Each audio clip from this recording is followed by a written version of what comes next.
আল্লাহ বলেছেন ফাইন্না মাল উসরি ইউসরা, কষ্টের পরেই আছে সুখ। কষ্টের পরেই আছে সুখ। আমাদের জীবনে সুখ বেশি, কষ্ট কম।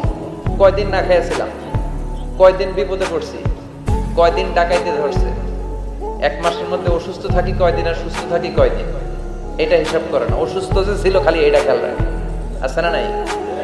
তার মানে ইন্না মাল উসরি ইউসরা, দুঃখের পরে আছে সুখ, মোটিভেশন। প্রাণটা আবার উদ্বেলিত হয়ে ওঠে, তাই তো আসলে তো দুঃখের পরে সুখ। এজন্য কষ্ট যখন পাবেন, অসুস্থ যখন হবেন, ওইখানেও আনন্দ করবেন, কারণ সামনে আরাম আসতেছে। সুবহানাল্লাহ পড়েন। মুমিনের হারাবার কিছু নাই, দুঃখ পাওয়ার কিছু নাই।